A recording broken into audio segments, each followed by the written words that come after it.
Thanks for joining us. We're just hopping on a minute early, 2 minutes early, whatever time it is. How's the day going? I don't know if you guys can hear me. Tim, can you hear me? You unmuted yourself. All right. I have my computer volume down really low because that speaker interferes with our microphones. So I can barely hear people, but as long as you can hear us, that's the important thing. Muy importante. Ernie and Kathy, great to see your faces. Hey, I just got to say this real quick. You may not know this yet.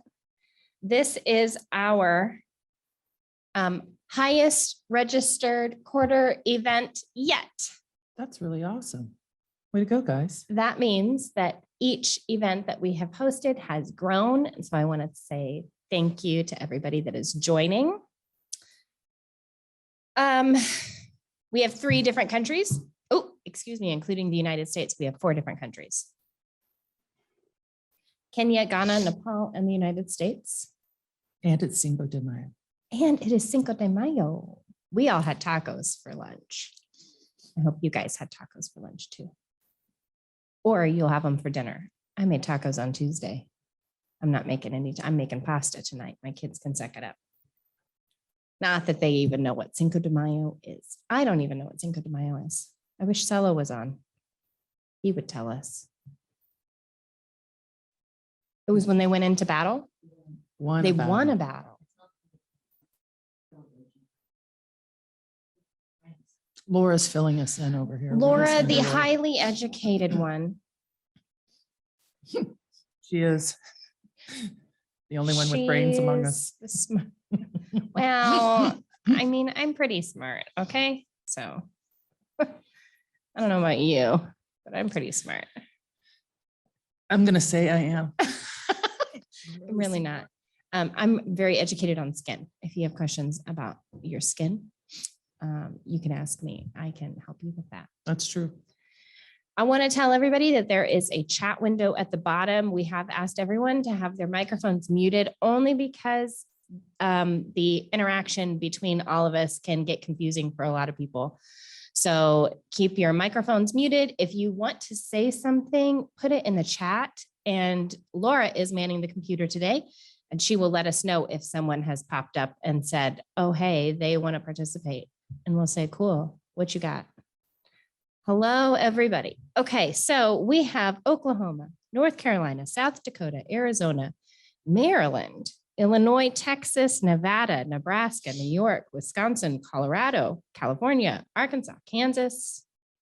Did I say California already? And Pennsylvania registered. That's awesome. I know, all across the country, different time zones. I love it. I do want to tell everybody that we have sent a survey out to all of our FCF members. And if you have not yet filled it out, please fill it out and send it back. We use this survey so we can determine where we need to put forth more effort or new effort. And it is completely blind. So if you put a comment on there asking a question, I have no way of answering your question directly to you. I'm sorry. Somebody did that and I don't know how to answer their question. Yes, you can have an affiliate ministry if you don't attend an affiliate church. If you're on here and you're the one that asked. Okay, so today we're talking about intentional parenting. Parenting is near and dear to my heart because I am a parent. I love kids. For some reason, the more children I have, the more my heart expands. And it's a problem, honestly. It's a big problem. I cry a lot. If you tell me a story about a kid, I will burst into tears, happy or sad. My husband will often read things and be like, oh, I read a story today and I don't know if you can handle it. And I'll say, probably not. Don't tell me. So that's where I'm at. I have 3 boys. Hugo is 12. Theodore is 5. He turns 6 next month. And Walter is 3. So 3 different stages. This person over here is my mother. What's up, guys? So she was a pretty good parent. I turned out all right. You know, What scale are we using? look at me now. That's the scale we're using. Look at me now. Indeed. I agree. So parenting isn't always easy. I wish I had met Beth Williams earlier in my parenting. Oh, me too. Beth is a parent coach here she's based in Tulsa, but she does parent coaching all across the United States. She also works at a local school here. She is a student advocate, I believe, is her title.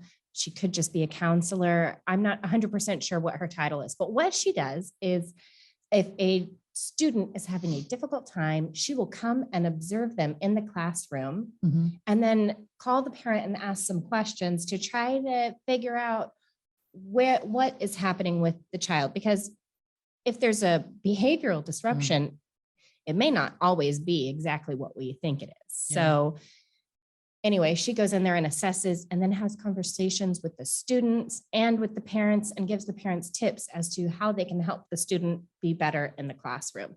So that's pretty Does cool. she help grandparents? I'm sure she would. That could be a good thing to consider. Yeah, so she does parent coaching on the weekends. My husband and I had a session with her a few months. It may have just been in April. Guys, time. It was in April. It's going real fast. It was only $30. Now, with Theodore, he didn't sleep. And so we had hired a sleep consultant and it was $150 just for her to tell us that everything we had already tried, that's what we should try. So it was useless.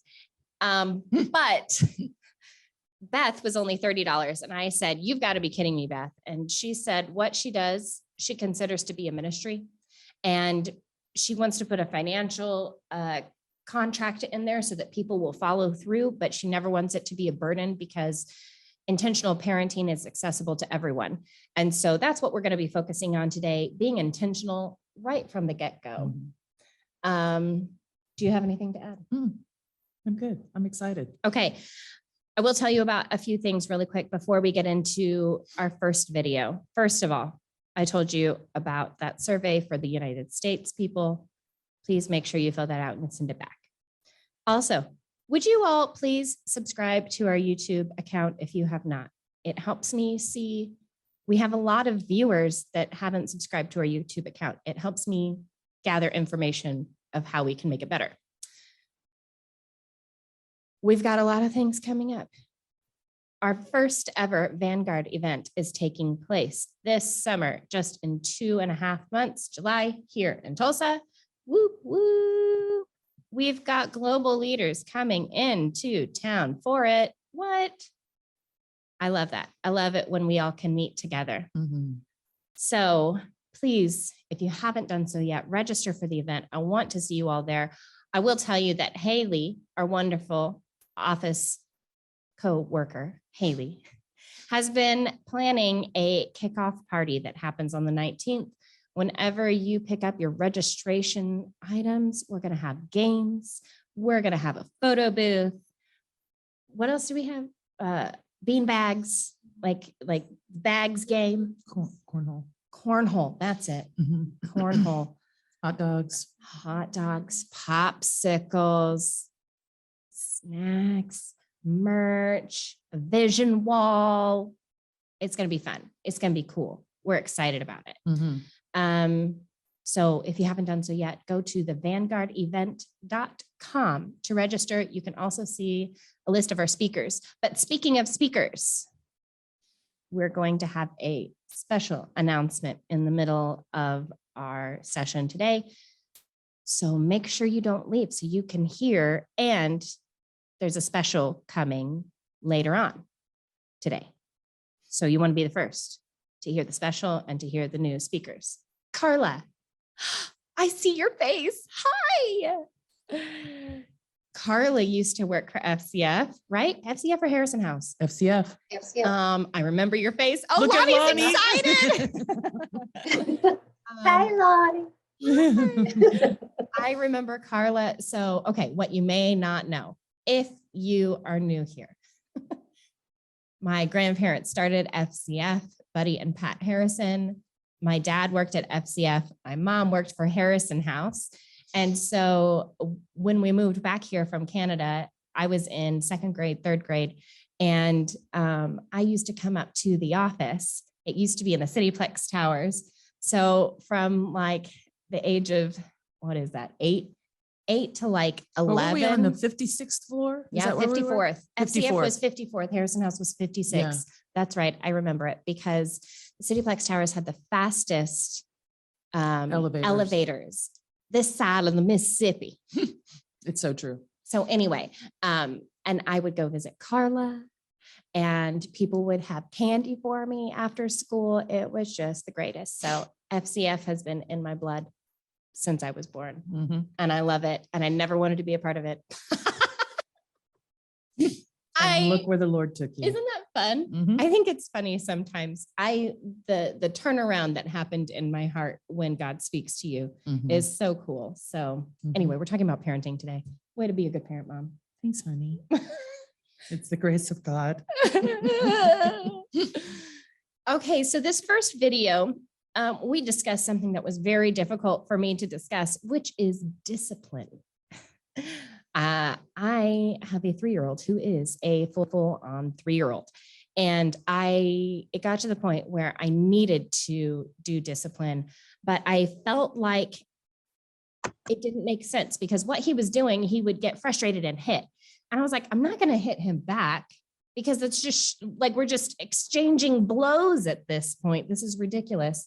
Beth helped me recognize biblical discipline and the difference between just giving a spanking and correcting the heart, even at a young age. Yeah. So we're going to get into this first video if Laura is ready. And then it's only 9 minutes long, so it's real short. After that, we'll discuss what we heard. All the videos today are going to be about 30 minutes in total. So it should be a shorter meeting today. And of course, if you have any questions, you can put them in the chat at the bottom of Zoom. Go ahead and chat on up in there. And here we go, Laura. You ready? All right.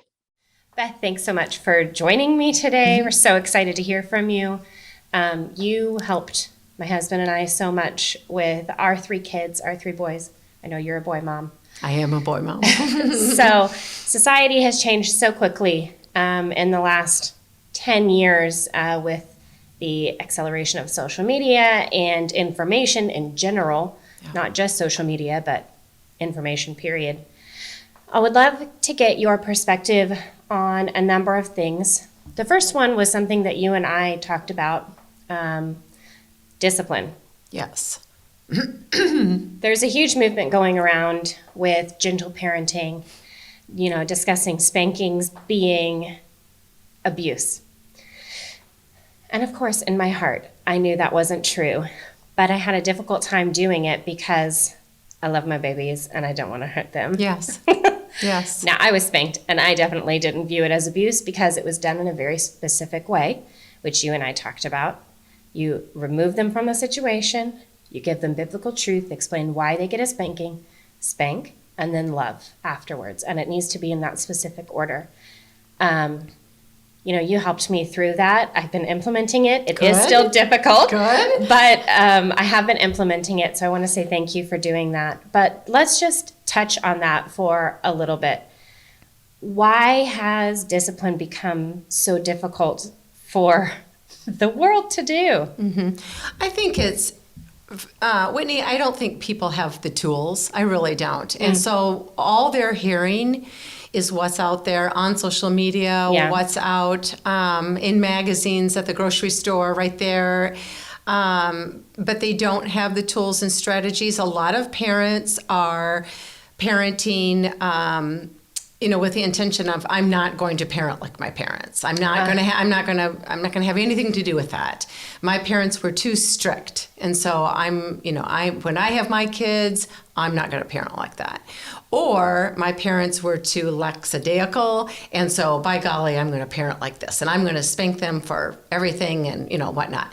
So I think that parents are just at a loss of really how to correct the right way.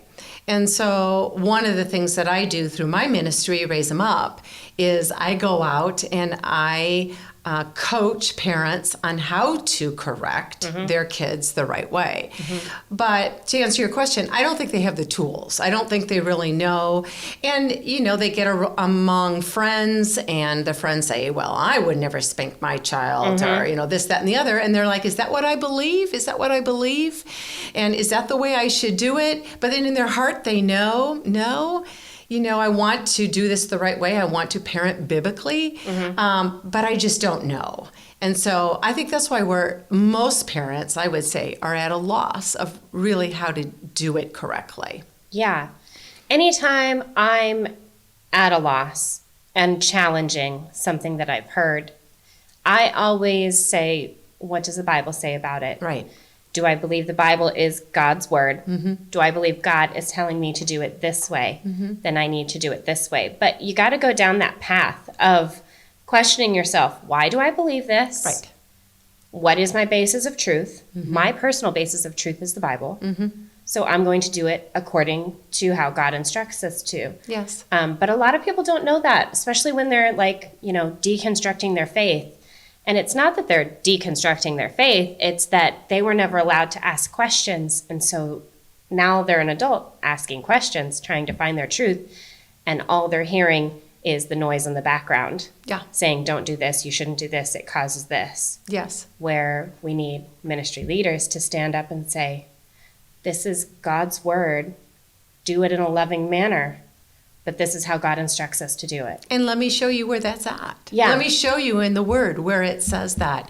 It was interesting. I was coaching a mom a few weeks ago, and I've been coaching her for some time now and putting, strategies into place and principles, godly principles into her life, she and her husband both.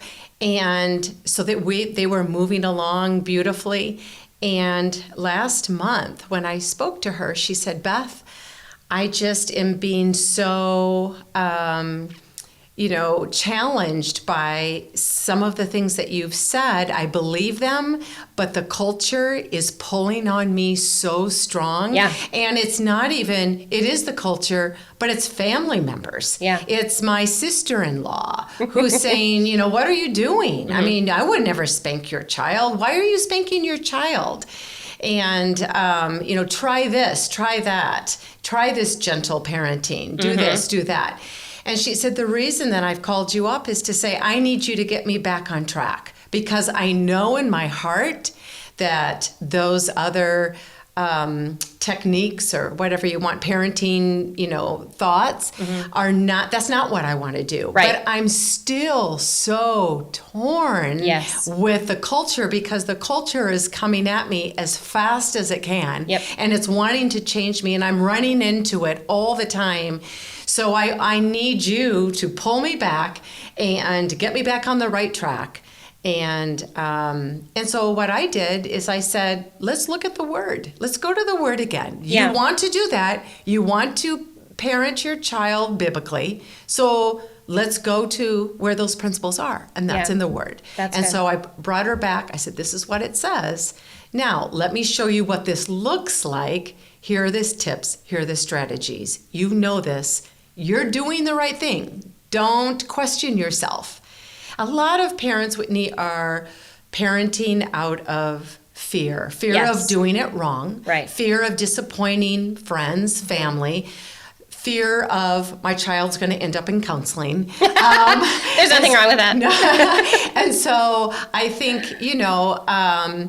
my job and what we want to share with the pastors out there is just bring them back to the Word. show them what it says, use your experiences of how you parented, and that's what they're looking for. They're just looking for some truth. Parents are looking for the truth and assurance that they're doing the right thing. Anytime I see my child having a difficult time, I've realized that I am different on this aspect. I ask, what did I do to help them get to this position? Yeah. Whether it's bad attitude, disrespecting, kindness, good and bad. Yeah. Because it doesn't just happen. And that's what I'm leading into. You focus so much on being intentional with your parenting. Yes. Of course, we know every action has an equal reaction. And making sure that we are intentional from the day they're born, even before they're born. Yes. So first, I want to say thank you for having such a strong focus on that with your ministry. And if anybody needs a good parenting Instagram to go to, Raise Them Up is great. Thank you. Go there. Thank you. There's Yes. great, quick nuggets and truths on a weekly basis. It's awesome. I can't tell you how many times I'm dealing with something and your Raise Them Up will come up and I'm like, oh, this is exactly what I'm going through. And it's either reassurance or just a slight correction on what we need to be doing. And it's so helpful. Well, most of the time it is that. Most of the time I tell parents, you don't have to throw everything away of what you're doing. Yeah. Most of the time it's a tweak here and it's a tweak there. Or they come to me and say, Beth, I'm doing it all wrong. I'm ruining my kids. I know that I am. This is happening in my home. This is happening in my home. What do I do? And most of the time I reassure them, no, your home is normal. You are parenting humans. You're not parenting robots. Right. They're human. They have flesh. They have a sin nature. But most of the time, it isn't an overhaul that you have to do. I was talking to you and your husband about that. It's just a tweak here and a tweak there. And sometimes it's just bringing you back to the word, but it's bringing you back to, here's the truth. Yeah. This is what you need to do. That's so good. Yeah. Did that encourage anybody at all? I feel like listening to her even just say you're not ruining your kids. It's just a little tweak here and a little tweak there. That brought such a off of me because you always feel like I am ruining I don't know this. if she said these words, but based on what she said, I wrote down, you can't parent out of fear. Yeah, she did say that. So much of parenting is fear.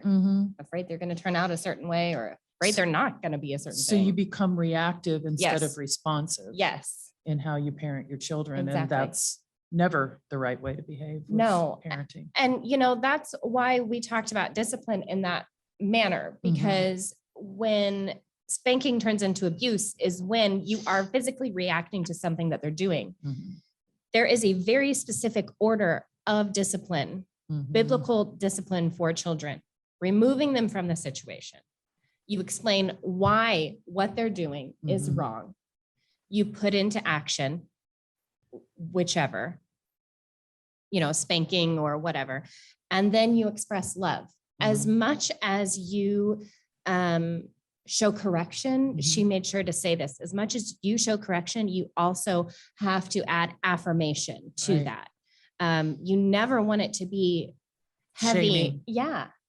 So explain to them that, oh man, I love you so much after their action. And I feel like this is something we always tried to do. And that was what we could see in you and why this behavior didn't reflect who we knew you to be. So good. Yeah. And that's why we enforced the discipline we Yeah. enforced, because we wanted to see you respond to the better part of yourself. That's good. Yes. And so I feel like that's a really important thing in the affirmation process is it's about bringing out the best that's in them, not trying to make them into something they're not. I just had this conversation with Hugo, the 12-year-old. He had missing assignments in every single class. And I got on to him because my child is borderline genius. I'm literally has been tested. And so it was, his bad grades was done out of laziness. It was not incapability. It was, you're lazy. Mhm. So, and disorganized, like, what do we need to do here? So we had to restrict everything. And he got so mad. He had a bag packed. This was the first time he had ever done this. And I was trying so hard not to laugh because I remember doing this as a kid. You feel so betrayed when you get in trouble for something that you feel is not in your control. Anyway, he had a bag packed and I said, well, bud, it's May in Oklahoma. We have tornadoes. And it was a tornado night. And I said, all right, well, you better get going if you're going to go because there's storms coming. And he did, he left. And I told my husband, he goes, what? I said, yeah, Hugo's leaving. So just so you're aware. But what I told him was that his intelligence was a gift from God, and to not use his intelligence As an excuse. No, not that, but to not fully embrace his intelligence is disrespectful to the gift that God has given him. And he needs to embrace it. Like, it's not about me putting these stipulations on him, but it is about him embracing who God has called him to be. Absolutely. Which is smart. That he is a smart kid. Jeff, I wouldn't, I would think you would identify with that. He speaks like 3 languages, everybody. Anyway, not Hugo, Jeff speaks 3 languages. Anyway, Hugo came back and he said, you're right. I'm sorry. This is a gift that God has given me. I will do better to develop it. And this was all within like 5-minute time. Okay. And of course, on the inside, I'm dying. On the inside, I'm like, my baby has left me. Oh, God. But I was like, hold firm. And I did. Anyway, he came back. So discipline. Good times. Good times. It's hard. She also said to lean into the pursuit of truth in the word. Yeah. I like that a lot because it's real easy to rely on yourself because you're the adult. Exactly. You know, and as the adult, you think, I should know this. I should manage this. I should be, that ugly word should. And so we have that whole process in our minds, and it's unhealthy. And the reality is God has given us everything we need. And by the Holy Spirit, that's right, can guide us into what we need to be the most effective in how, so leaning into the pursuit of truth. We talked about this before, and those of you that are a part of FCF and a part of either MAC CEO, anyway, one of the things that Dr. Radke talks about all the time is you can't change if you don't face it. Yeah. You have to look at the truth. That's right. To be able to lean into the higher truth and apply it accurately. And so this is the same way. To ignore things or to be afraid of things positions you not to pursue truth. Yeah. The other thing is looking externally for truth. Mm-hmm. Searching, like I did this because we have so many resources available to us, and it's that information overload situation again. There's too many options to choose from, and you get lost in all of it. Sure. And all of this new data coming out about how dangerous all of this is, and da da da da. But I said this in the video, I go back to, what does the word say? And first of all, one of the best things that was ever imparted into me was that my kids were gifts from God. And so is the Holy Spirit. And so because we have links to the Holy Spirit, because he lives on the inside of us, we know we can be led by the Spirit on how to parent our children. So that's our very first tool, is the Holy Spirit living on the inside of us. Of course, the other option, the other thing is our Bible. Now, I keep mine on my phone because it's just easier for me. Hugo likes to have a physical Bible. But, the very first thing that the Bible tells kids, the only instruction the Bible ever tells kids is to honor your mother and father. That's it. That's the only instruction he ever gives children, because that is their first responsibility. And it is up to you to teach them that. It's hard, but it's up to you to teach them. The only thing God wants you to do while you're a child is listen to mom and dad, because mom and dad know more, have more experience, we have a greater connection with God. We're able to listen more. You're still learning. You have to trust us that we're hearing from God to parent you. And then, of course, there's so many Bible verses that talk about how parents should train their children, train them up in the way they should go. But I also want to point out that it also says, one of my favorite verses is talking about parents to not, I think the word is extinguish in one of the translations. Parents, don't extinguish your children. Don't burn them out. Don't burden them with rules. So it's that total balance to discipline and affirmation. Don't exhaust your children with discipline. Make sure you're lifting them up and showing them how much God cares for them, because you are their first light to God. Your actions, your behavior is that first light to showing God's love to them.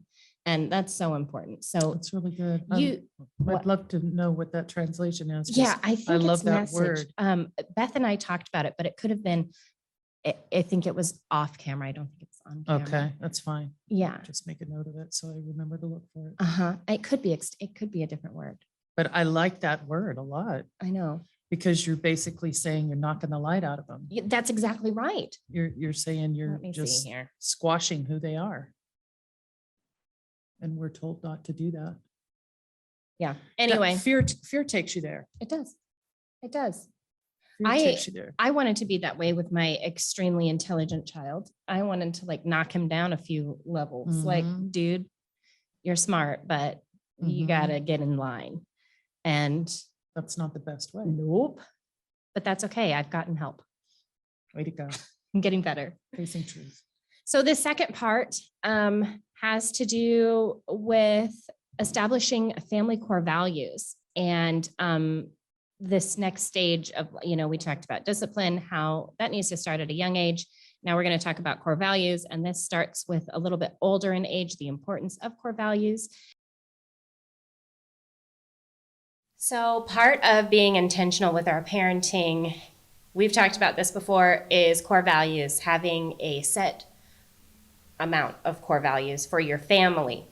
And your parenting goes in line with those core values. Can you speak on that for a minute? Yes. So early on, it's helpful to get started early, but your core values are just that. Those are your values.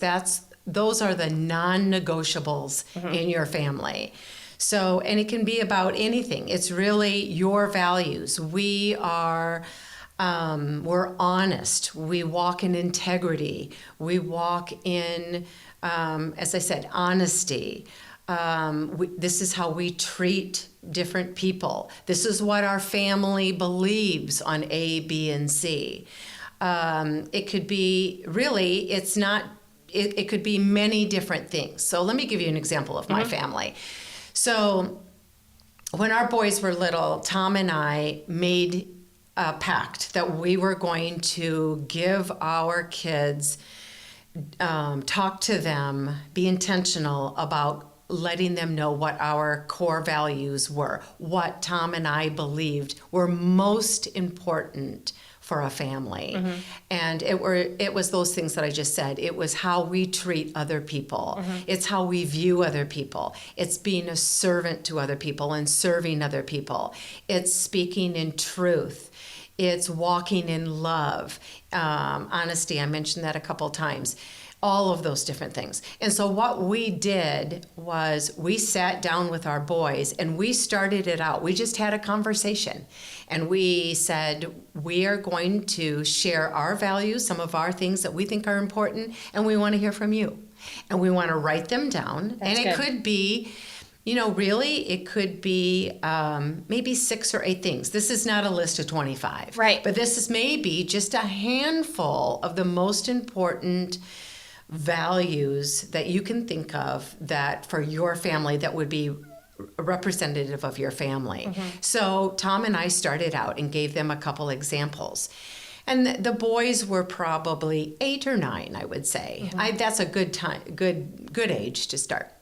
And we said, let's hear from you. What are some of the things that you think are important that for our family to stand on, to be are our core values, and they gave us some of their examples. So we wrote those down.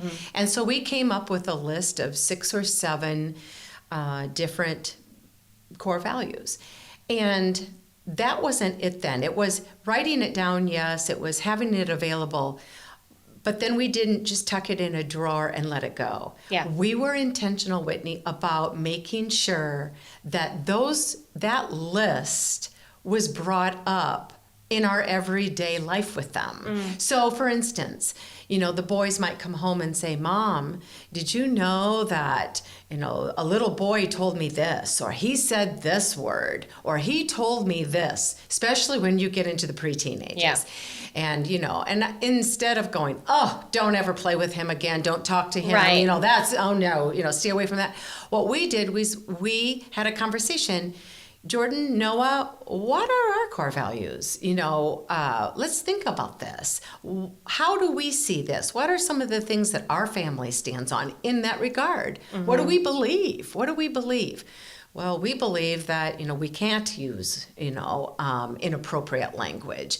We are always respectful to adults. I'm thinking of things that, might have come up when they were young. And so that's how we were intentional about talking about it all the time. Maybe situations would come up, we talked about it then. Maybe we were in the car and something would come up, especially when they were preteen teens, something would come up there. We would bring those core values up again. So yes, we had a list. Yes, it was visible somewhere in our home, but that was the least of it. The most important thing is we were intentional about talking about them all of the time. Yeah. And bringing that into our conversations as much as we could. That's so good. That also helped me realize that I do that without recognizing it. Sure. Specifically with my 12-year-old, because we encounter a lot of different things. And, I'll ask him, how does that make you feel? What do you think about it? Sure. What does the Bible say about it? Do we treat them differently because they're different from us? That's right. What would God say about it? That's right. And we kind of go from it. And it just helps, it helps him get perspective on what's happening and bring it back to the word of truth. That's right. That's right. And I love that because especially when the boys were in their teen years and they saw different things, heard different things. Of course, they played sports, so they were in the locker room. Yeah. And they were here, there, and everywhere. But it was conversations would come up. And we might not say, now, what are our core values? I'm pretty sure we didn't say that. No. But a lot of times we would say, well, think about that, Jordan. Think about that, Noah. I mean, what have we been talking about? What's important to us? They're great people, but you know what? Their core values, their values are probably different than us. Right. The other thing, too, and we weren't probably going to go here, but I am going to go here. Let's do it. And that's like-minded families. Yeah, great point. Okay, so, once you have your core values, then that helps with that. So when your kids are going through school, you're being intentional about looking for those families that have the same core values as you do. Now, it's not going to be 100%. It's not going to be exactly the same. Right. There may be things that you even disagree on. But if you and I were both mothers going at the same school or whatever, and I would look at you and I would think to myself, now they have the same values that we do. And you would be a family that I would probably seek out. That isn't to say I'm going to alienate everybody else. That's not what I'm saying. Yeah. But I am going to be intentional about seeking you and your family out. Right. And for my boys to be with you and to spend time at your home or whatever, because I know that you have the same core values. Yeah. And that's huge. So as your kids are growing up and going through school and getting older, be looking for those like-minded families, because what happens is when your kids get into the teenage years, then they have their own this is a bad example, but village that's looking out for them. Right. And so because we know that culture is coming at our kids, Peer pressure is coming at our kids with rampant speed. And so what we want to do is give our kids other families, other kids to lock arms, if you will, and say, no, this is what we believe. This is what our family believes. That's good. And it gives them some other kids to come alongside them. Yes. They're coming together. Yes. Now there again, some people hear this and they think, oh, you're just, being judgmental of others. That's not what I'm saying. That's not what I'm saying. We are to love and care about others. But for Tom and I, we were very intentional about those like-minded families. Yeah. So I told you my 12-year-old went to a sleepover this weekend, and he came back feeling depleted because it was a lot of time with a lot of other people. And so we had the conversation of recognizing who you can keep really close and recognizing who you can keep at a further distance. That doesn't mean we're rude to them. Yeah. That doesn't mean we treat them differently. It just means we limit our time with them, and we're okay to spend extra time with these people. And it has nothing to do with treating people differently. It's just protecting yourself. And that's the approach I took it with him. Yes. Was you have to protect yourself. You have to recognize that whatever happens out here, you are peaceful within, and recognize, who you can keep at a little bit further distance. That's amazing. The other thing I was thinking of is Jesus had his 12. That's right. He had his 12. And that doesn't mean that he didn't associate. We know that he did. He went out, associated with those that were sinners and the tax collectors and this, that, and the other thing. I mean, he interacted with them. But he had his 12 he kept close to him. That's right. And and that explains sort of what you were talking about as well. I didn't even think about that. Yeah. It's pretty cool. Yeah. The discipline that we talked about in the first one starts at a young age. It starts at age 1 or 2. And what I found interesting, I don't know if she said this, but talking about the core values and looking for those families, it starts at a little bit of an older age. She talked about wanting to include the children in creating those core values because it gives them a more sense of ownership of who the family is rather than someone just telling them. Yeah, she said around preteen age. Yeah, so you haven't heard yet, but preteens actually start at age 8. Age 8 is considered a preteen. I did not know that. I thought I was, fresh into the preteen era, maybe around last year, the year before. Nope, was not. So I have. And looking back, we can totally see it. Yeah. So preteen starts at age 8. So that discipline helps reinforce everything setting up for those core values. You set that tone, and then you have them come in and you as a family set those core values together. And it doesn't need to be this huge long list. She said, maybe about 6 to 8, maybe nothing more than that. It gets to be too muddied with little kids. But I love that. That's not even the first time we've heard it this year. Yeah, we went to an event earlier in the year and they had a guest speaker that was a former NFL player. And he kept talking about, I can't remember his last name. That's how much of an NFL fan I am. Anyway, he kept talking about using his last name, talking to their small children and saying, well, that's not the so-and-so way. Weatherford. Is that it? Look at you. Is that right? Weatherford. Guys, wow. My brain is coming back. Thank you, Jesus. Anyway, he would say, that's not the Weatherford way in talking to the kids. Well, at first I was like, what? And then it dawned on me, because then he said they had it on the wall for their family. Then it dawned on me what he was talking about, that they had values, that as a family, this was their way of living their life as a family.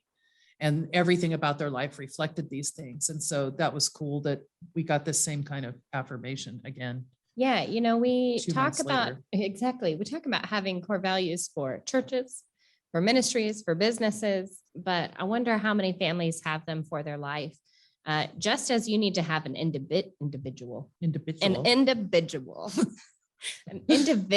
vision for your life, for your church, for your ministry. your family needs to have a vision as well. When we did marital counseling, that was one of the things that we did in marital counseling was your Really? marriage had to have core values, and that the decisions you made as a couple needed to come from these core values reflected as this is who we are and this is how we're going to operate. And so, That's pretty cool. yeah, we believe in They that. didn't do our premarital counseling.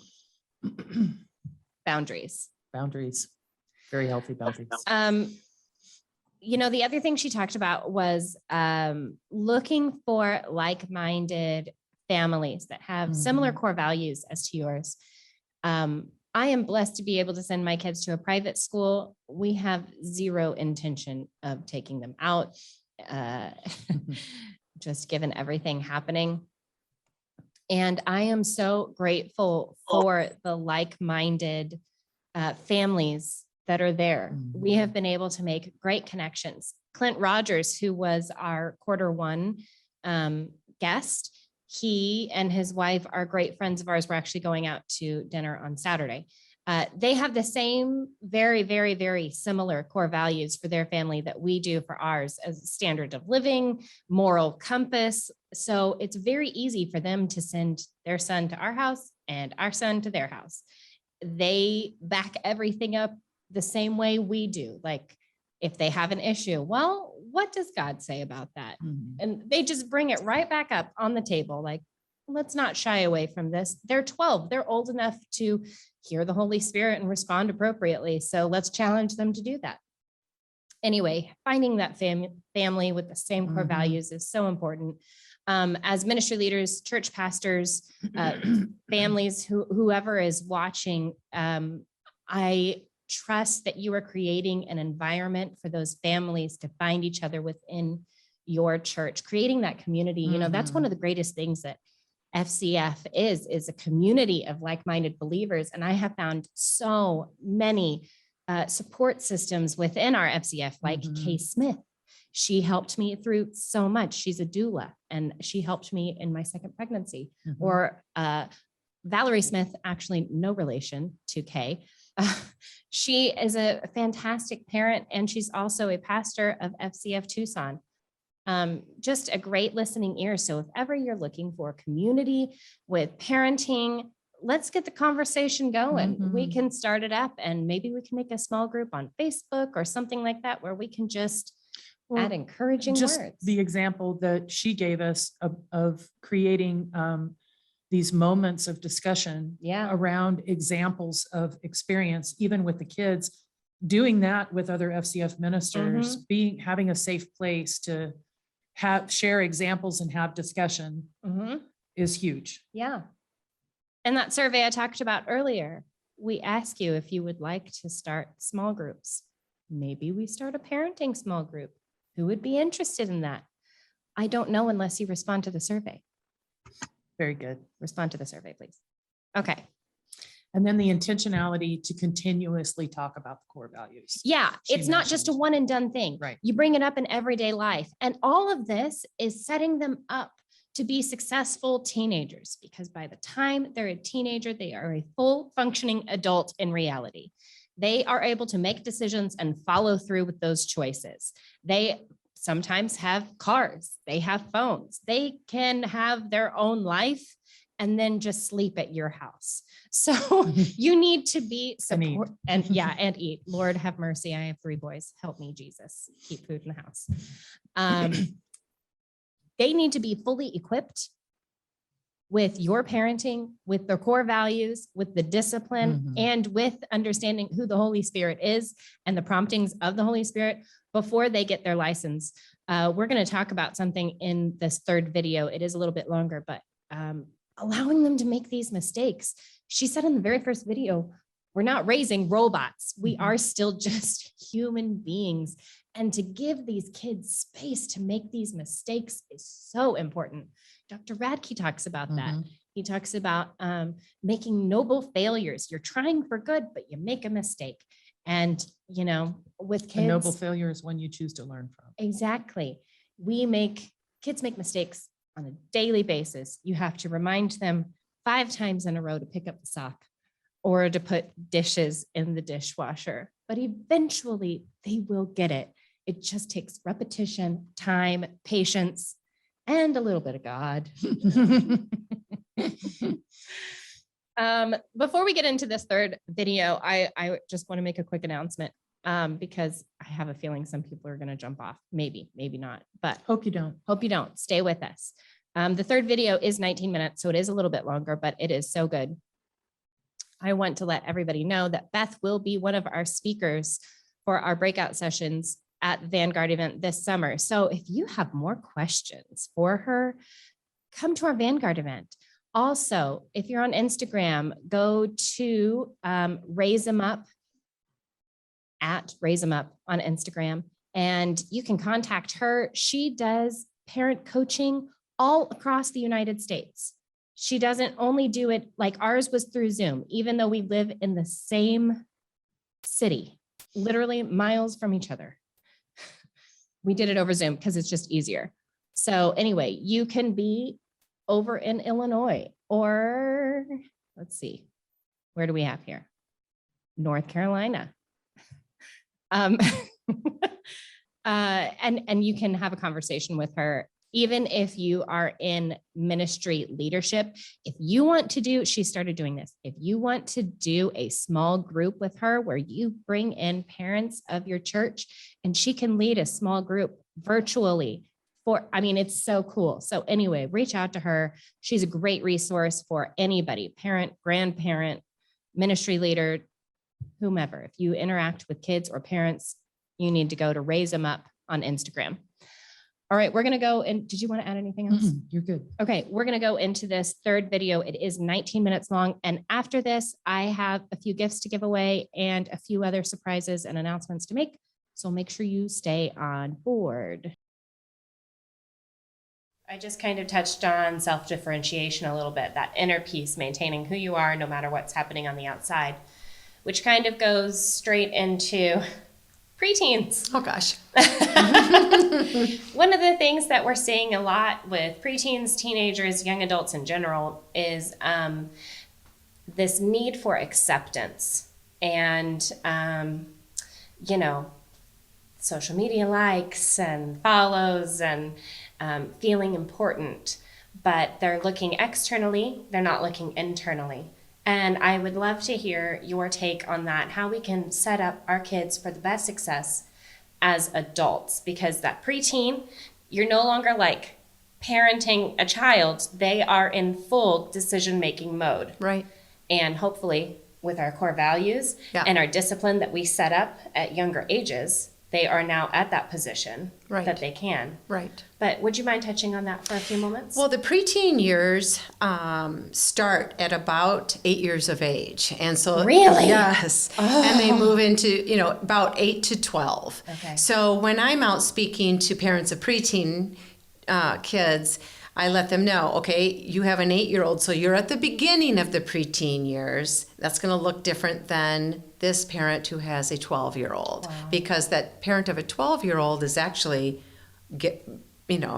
becoming prepared to go into the teen years. And see, like now, I feel like I'm just now having a preteen. Yes. But clearly I'm you wrong. Have for a while. You have for a while. But one of the things that a lot of parents notice when I'm coaching them is they'll say, they used to be just this sweet little, person, and now they're, moody, they're they talk back. They have this attitude. I call it a snarky attitude. Yeah. Yes. They're trying to learn how to use sarcasm. And it does not work. And it blows up. Yeah. And it's, the eye rolling, the stomping of the feet, all of the things. And so one of the things that I talk to them about is just, really giving them tools and strategies about working, with those attitudes and those things like that. And so then we move along and, I'd say about 10 or 11, maybe before, but really about 9, 10, 11 is where you start to see more and more. It's been there for a while, but you start to see more of that, I want to be accepted by my peers. And you know that because they're getting closer to those teen years. Yes. And the preteens that I work with on a daily basis, most of the time when there is a misbehavior in school, where there is that talking back, that behavior in school, I'm going to speak about, most of the time it has to do with they're looking for acceptance and they're looking for approval of their parents. It can be their parents at home, and it can also be of their peers.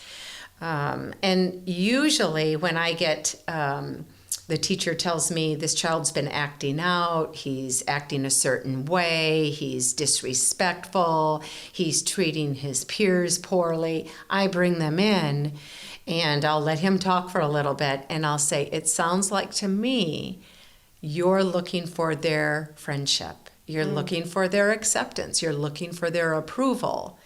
And 9 times out of 10, it's yes, that's what I'm doing. And I'll say, the way that you're doing it is not helping you. Let me give you some tools. Let me give you some strategies about what you can do to get their attention, to be a good friend, to have relationships with your peers without having to act this way. So a lot of times, Whitney, it's just pointing it out to them. They don't know. They don't see it all the time. When they're doing it at home, a lot of the acting out, the sarcasm, the disrespect, a lot of it too is they want that control. They want that they want that control over authority, and they're looking for that. They want their parents to take that control. They want their parents to take that authority, but they're doing some pushback with their parents. And so that's why you see a lot of that behavior as well. That's so interesting. I've talked to my 12-year-old about this before, but I'll say, like, the tone in which you're using sounds like you think you know more and are better than me and Dad. Is that what you think? Like, I'll point it out. I'm trying to do better at pointing out exactly when it happens rather than reacting, but drawing attention to it like, hey, this is talking back. That's right. I want you to recognize right now, I've asked you to do something. You're speaking instead of saying, yes, ma'am. Yes. This is talking back. That's right. Especially after we had our conversation. Yeah. Me and you. Yeah. I've tried to get much better at that instead of, I have the habit of explaining why a lot. And, ooh, I saw him do it today. Oh, what a stinker boy. Oh, it irritated me. But on the outside, I said, don't act dumb. You heard what I said, and you continued to do what I asked you not to. Right. And you could see it. He had this smirk on his face like, what? Like, oh, you know. You know, when I work with my kids, and even when I had when I was raising my boys as preteens, one of the things is I did the same thing. I called it out in them. But what happens with parents a lot of times is they'll give an instruction to their child: go put your laundry away, go get ready for a shower, do this, do that, and the kid will do it. They'll be obedient. But what they'll do is they'll roll their eyes, they'll that type of behavior. And the parents will say to me, Beth, I don't correct it because he did what I asked him to do. But this is what I want to say is not only address the behavior. If they were obedient, you can say, I noticed that you were obeying Mom. I noticed that you were doing that. But here's the thing. Not only that, but this is the attitude in which that you did it. So what I'm saying is address both. Yeah. Address the behavior, good or bad, praise or correction, but also go after that attitude. Don't just lump them together. Oh, they were obedient. I'm not even going to say anything about the stomping up the stairs because they did what I said. Nope. Either give them a praise, correct the behavior, but definitely address that attitude as well. I'm going to talk about something that might be uncomfortable for a lot of people. Okay. But one of the things that has helped me take my emotions out of the parenting side of it is recognizing the science behind what's happening in their bodies. The hormone blasts that come on because they're in prep to go through puberty if they haven't gone through it yet. Girls are different from boys. Sure. So anytime he's having like an exacerbated whatever, I'm just thinking, you're having increased hormones right now. Me reacting to your reaction is not going to help. Right. I need to stay calm and help diffuse what's happening, but make sure he follows what is being told to him. That's exactly right. And it is all of those hormones. Those hormones start kicking in at 7 years of age. Yeah. So they're kicking in. So it is, I agree with you, it is hormones, it is puberty, 100%. But it's also what we call a heart issue. Yeah. And so that's the thing that I used to point out to my boys was, even though I knew it was probably hormonal, even though I knew they were going through puberty, but one of the things that I talked to them about was, this is a heart issue. And your heart is not okay. When you roll your eyes, when you stomp up the stairs, when you do those deep sighs, whatever you do, that is a heart issue. It's disrespect to your dad and I. And that's not okay. It's not okay. And so my boys would say, forgive me, forgive me.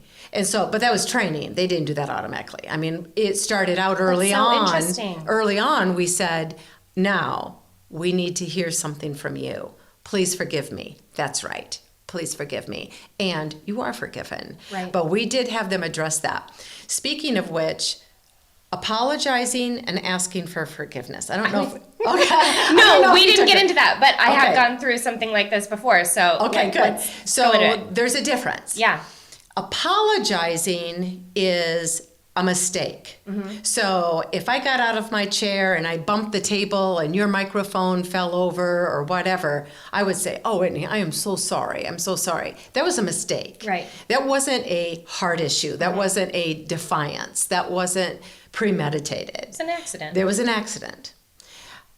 Asking for forgiveness is when it is intentional. Yeah. It's premeditated. It's that child knows I was intentionally being defiant.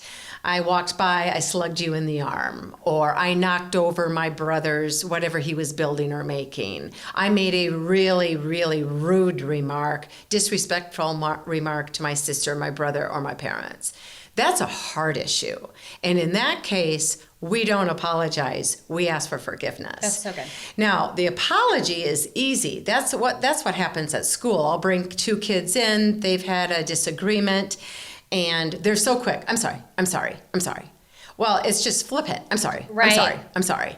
But I'll say, no, we're going to do something different. And they look at me, and I'll say, I want you to ask him for his forgiveness. And the color drains out of his face because it's so much harder. Yeah. Because you're relinquishing all of it now to that other child or that other person. I know it even in my marriage. It's so much easier for me to say, "Oh, I'm sorry. But when I have to go to my husband and say, "Please forgive me." And it's just harder. It's harder to do that. We have pride, and it's harder. But that's what works. So that's one of the things that I would ask parents to think about. If it's an accident, it's I'm sorry. But if it was intentional and it was defiant, it is please forgive me. Yeah. So we're talking about heart. And I want to understand exactly why it's so important for us to address the heart of it, not just the action. Because a lot of times, parents will just address the action, and they don't care what attitude it's done in as long as it's done. Mm-hmm. How does that help the child moving forward? Well, the heart is, that's your character. That's who you are. And so if you're my child and you're disrespectful, I want to talk to you about your heart. Your heart is where we all have that sin nature. Mm-hmm. And so when I'm correcting you, then I'm going right after that heart. I'm going right after that sin. And I'm going to help you recognize this wasn't just a mistake. This was a heart issue. In your heart, that's where your character, that's who you are. That's your character. And so, when I'm talking to parents, I'll say, when you're correcting your child, if it's defiant, that's coming from their heart. Mm. That's that you want to clean their heart. When we're talking about spanking, that's cleaning that sin out of there. That's changing their heart. so that when they, that's how they learn your values and your morals, and they're treating other people correctly. They have been working on their heart for years. And so, does that make sense to you? Does. Okay. Yeah. I also talked about, teaching our children how to self-differentiate from the others around them. Yeah. Keeping that inner peace, their heart pure, no matter what is happening. Do you have any tips on how we can train our kids to be more self-sufficient, I think is the right word I'm looking for? Just to recognize what's happening out there and to be different and to know, to follow their own heart, if you will. It's hard. I mean, it's, our culture is wanting to seep in and take over our kids and whatnot, but that's where your core values come in. If you've been working all of this time with your core values, having discussions, having conversations about that, then that's, they'll rely on those core values. The other thing too, as your kids get older, one of the things that I talk about, especially with teenagers, is having a relationship with your kids. Yeah. And so it starts at a young age. It doesn't start by the time they're 15 or 16 years of age. It starts long before that. And it's having, cultivating a relationship. It's the time that you're spending with your kids. It's just like anything else, even in your marriage. You're building that relationship with your spouse. It's the same thing with kids. It's building a relationship with your kids. And so if you've been doing that and you're intentional about it ever since they were itty bitty, by the time they get to middle school and the teen years, middle years and teen years, you still have that relationship. And so now you can speak into them at a whole different level.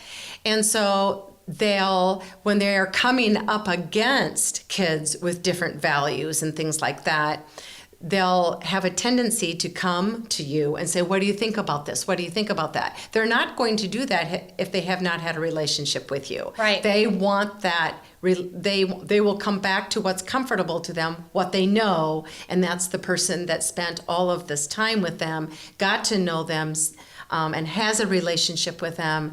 And that's the person that they'll come to and ask questions. And we can speak into our kids that way.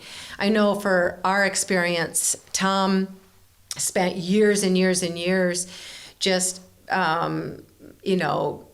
building that relationship with our boys ever since they were itty bitty, and was very intentional as they got into the preteen years, taking them out one by one and going to football games with one and going to movies with another one and just spending that one-on-one time with our boys. And it's hard for a lot of people. They work hard, they work long hours, but you've got to make it a priority and carve out that time with your kids. Not just a carload of kids, but that one-on-one time.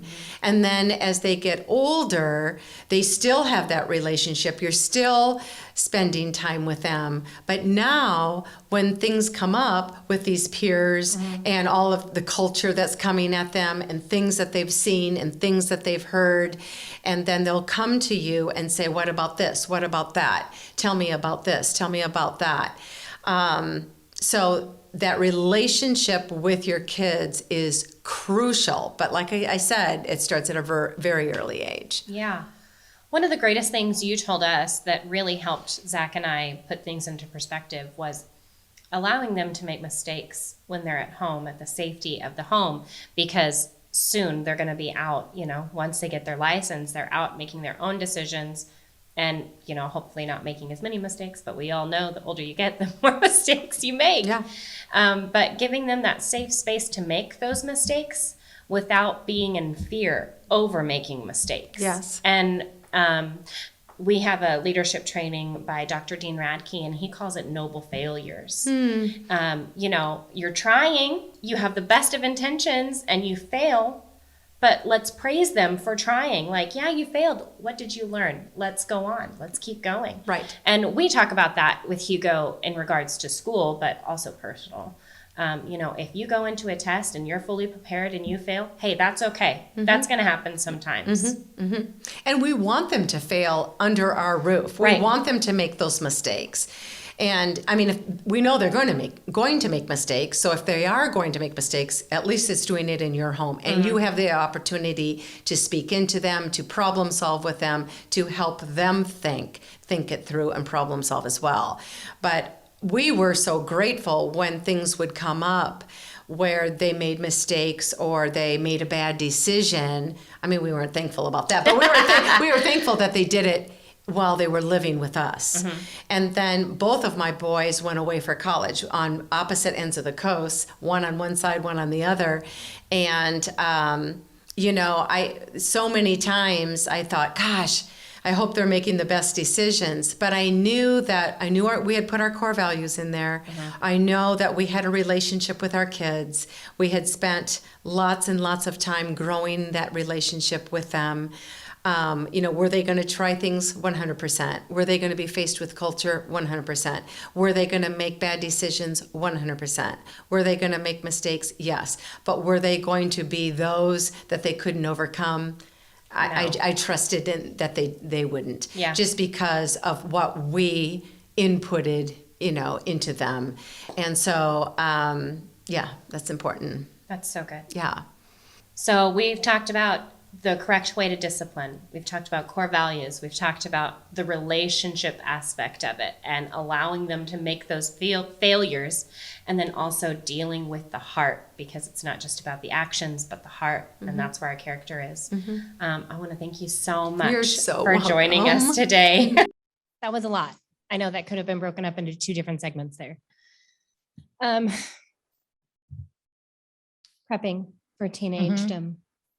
Yeah, she said that you needed to make sure that you offer tools and strategies that are needed for each level of the preteen. Yeah.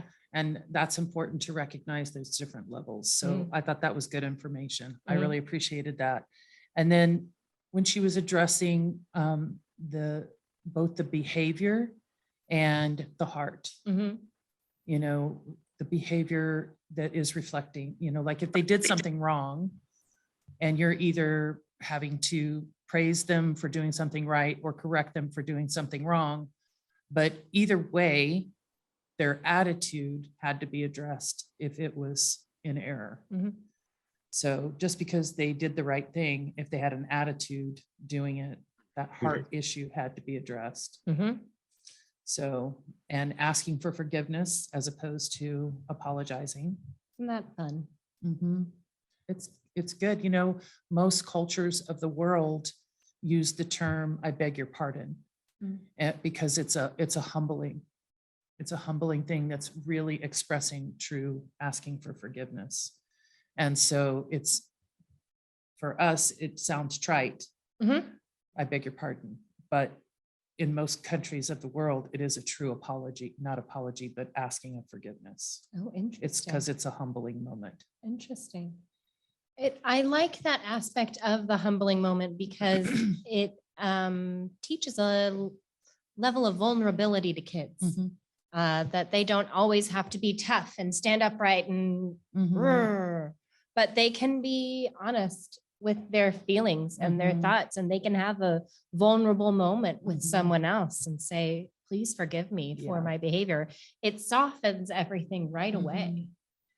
It also creates an environment that teaches them the healthy way to manage their emotional process. So good. And I think so much of what we find ourselves dealing with as adults is things we were forced to stuff down as children and not allowed to lay open and examine and address in a healthy way. Because the fears of our parents wouldn't let us look at it. That's right. She talks about having a relationship with your kids. Starting at a young age, an intentional relationship with your kids, it opens up that conversation, that one-on-one time. She encouraged me to go on dates with each of my kids, just one-on-one time with one child at a time, because it opens up that conversation. They need to know, because by the time they're teenagers, they need to have that open flow of communication between them and the parent, where they don't have to feel ashamed or scared to say something, but they can say, or I'm struggling with this, or this happened to me. Can you help me work through this? But if you have not established that relationship with that child, they're not going to feel open to talking to you about it. And, another thing that she and I talked about, not on camera, is the importance of each parent having a very close relationship with the child that is of the same sex as them. So like I have 3 boys and my relationship with them is each one is different, but the most important relationship that they're going to have between me and their dad is with their dad, because he's the one that's going to relate to them the most. I'm not going to relate to them because I'm not male, I'm female. And my childhood was drastically different than what their childhood is going to be. So they need to have that open communication with their dad so that whenever anything happens, they can come to him and ask, because he's wise counsel. He's been through it. He knows how a male would react in this situation. And female, I would have no idea what they're encountering. So like, if you're a mom, having that close relationship with your daughter and not shaming her into thinking a certain way or feeling a certain thing, but truly listening, even at a young age, and conversing back and forth with the child is the most important thing you can do. One of the most important things you can do. So I wanted to add that in to know that whenever you're being a parent or leading parents, encourage them to make those extra steps, those extra connection points with the kids. It's not just instruction, but it's connection. Really good. The closer connection you can have with the child, the better relationship you'll have with them in their adulthood, and the better decisions they're going to make on their way to adulthood. So one thing that we attempted to talk about a little bit, but it took a different route, was self-differentiation. Now, I'm familiar with this term because I'm in therapy, and it is a therapist term, and that means being self-sufficient no matter how other people's emotions are reacting. So if Laura was to get mad at me, I could be emotionally sufficient within myself to not react to her emotions. And that's one of the things that I will be teaching my children. I'm doing this workbook called Learning to Tell Myself the Truth, and it is all about self-differentiation. It is learning to look outside of the situation that is happening right now and see what the truth is, because there is truth outside of whatever you're seeing. More than likely, you're too clouded by your own filter to see the truth. Even as kids, that happens. Their hormones get into it, their emotions get into it, and they can't see what's happening. So teaching them, giving them those tools at a young age, like I'm going through this with Hugo now. When I learn, I teach him. So I feel like he is emotionally equipped to handle this information. I'm sure that there is a way that we can incorporate it in younger kids, but I haven't figured that out yet. But just teaching them like how to zoom out of the situation, look at things from both perspectives, and think in their mind rationally. Is this actually the truth? Yeah.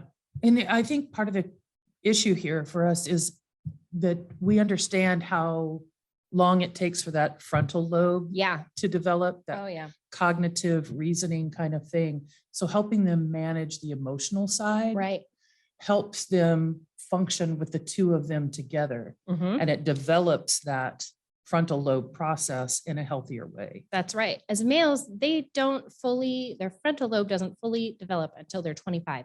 25. Decision-making, rational decisions are not able to be fully developed until they are 25. Bananas. But the more healthy the emotional process is, the better that develops. Yeah. You know, we're talking about emotions, and so many times we shame kids for feeling their feelings. Oh, you're fine. We tell them all the time. Oh, you're fine. Instead of asking, are you fine? Letting them feel their feelings, self-assess, and then determine if they're fine or not, because they may not be fine. You may just be telling them, suck it up, buttercup, get over it. And as an adult, they have only been taught to shove down their feelings. You know, even Jesus expressed emotions. All throughout his ministry, you see him express emotions. The point here is to not be ruled by your emotions. That's right. You can express your emotions even as a child.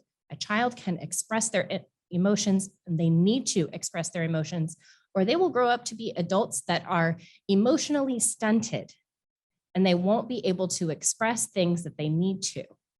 So that's hard truth. I'm sorry. It's hard to hear. It's good to hear, though. It helps us be more effective. It's like just rewording something. When your child falls down, or when a child falls down, instead of saying, you're okay, get back up, get down on their level and say, are you all right? Can you get back up? And if they're not ready to get back up, just rub their back. I know that hurts. I'm sorry, that hurts. I understand. And then most of the time they just hop right back up and get going. But just the verbiage change in that situation brings security to them. It does. Do you have anything else you want to add? No, you said everything I had written down. Wow, look at that go. Okay, so does anybody have anything else to say? I saw it, Joe, he posted in the thing that it was good to hear just that little correction. Of the tweaks. The little tweaks, it adds this sense of relief, like, oh, I'm not ruining things. Laura brought up a good point. She said she wants to hear what Beth has to say about teenagers or parents who haven't gone through the core values and all of this. Is it too late? So maybe I'll try to get Beth back in and we can ask her a few more questions. Miss Cookie wants to know some grandparent questions. So now Beth isn't a grandparent, but yet at least, but I'm sure she works with them enough. Maybe we can get her to do a grandparent small group or a Zoom meeting with us. That would be fun. This was more on the aspect of giving you guys tools so that you can pass them on to the leaders and parents that you know, or if you are a parent, you can install them into your family and watch it flourish and blossom. Amen. Okay, so at our last Q2 event, we did family and ministry, and we interviewed a lot of different families that are in ministry. And the number one thing that they said is so important is time. And of course, we heard that again today, how important it is for you to spend time with your family. Your first ministry calling was to your family. Amen. God gave you these beautiful gifts of children and grandchildren. And so make sure you're spending time with them, quality time, instilling all of these things that you know so that they can be great next generation leaders. We also gave out confessions for kids. Favor confessions for kids. We took Jerry Savelle Ministries, 10 confessions of a leader. Is that what it is? 10 confessions? Favor confessions. Oh, the favor. Yeah, we say them every morning and I don't know the name of them, but anyway, we say them every morning. I rewrote them and put them in kids form and I made my 5-year-old recite them. At the time he was only 4. Oh, that's so cute. I made him say it to make sure that a little kid could say these confessions, and they can. So I will send that out to all of you. I will also be sending out a PDF for that you can use either by yourself or send it out to family members that you know or that you lead about establishing core values for their families. You can write in, there's going to be 8 slots that you can write in your core values for your family, as well as a little description of why core values for a family are important. So that will be going out to you guys as well. One of the questions that I heard today, not on our meeting, but it's a little phrase, is the juice worth the squeeze? And I think that's so interesting, meaning is the result worth the effect? The effort, not the effect. Is the result worth the effort? It takes effort in raising kids, but the result in doing it the biblical way is going to be outstanding. So I just want to encourage you all, take the extra effort, lean in a little bit more, spend a little more time, talk a little bit more, even when you're burned out. And it's going to be so worth it, right? So of course, we have the Vanguard event coming in July. Beth is going to be a speaker. We have also confirmed 2 other speakers. Robin Robinson, Haley Robinson's mom, is going to be one of our speakers. Now, you guys haven't been introduced to her yet.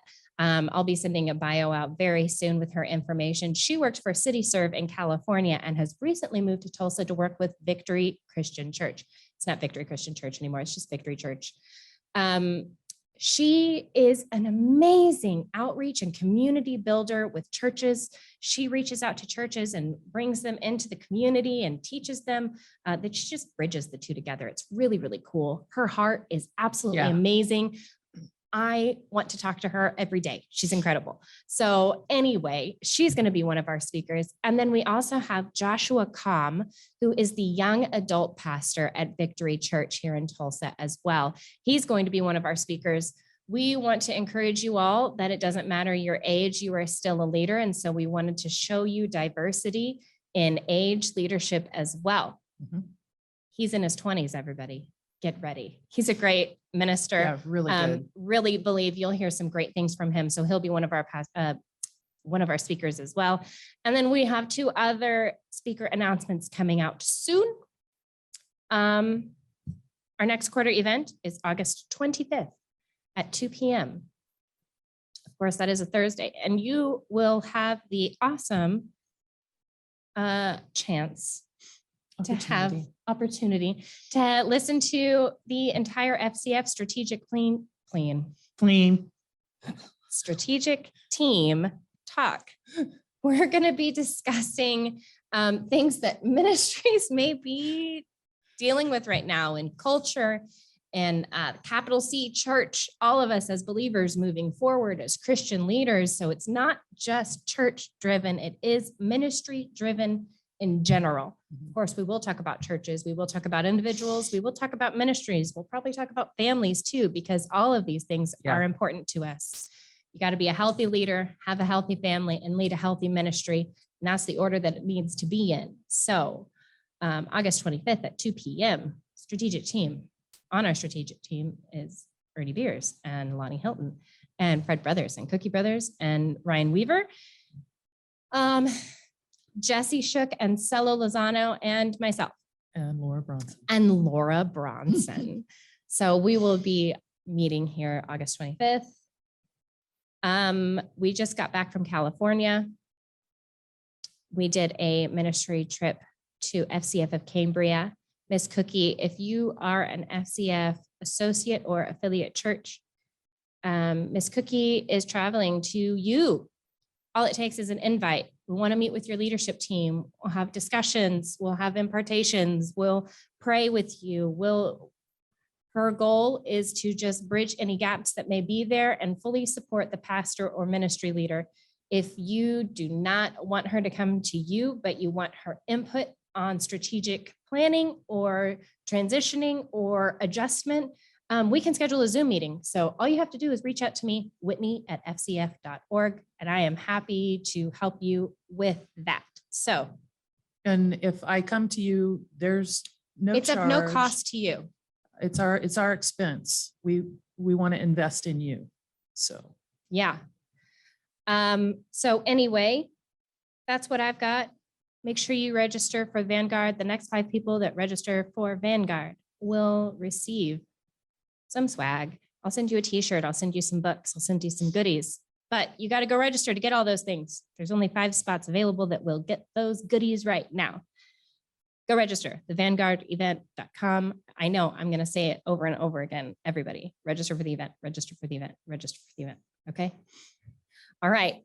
We will see you soon. If you haven't done so yet, subscribe to our YouTube channel. And please let me know if there is anything that we can be doing to help you be more successful in what God has called you to. That is why we are here. We are a community of believers, like-minded believers, and we want to see you succeed. Amen.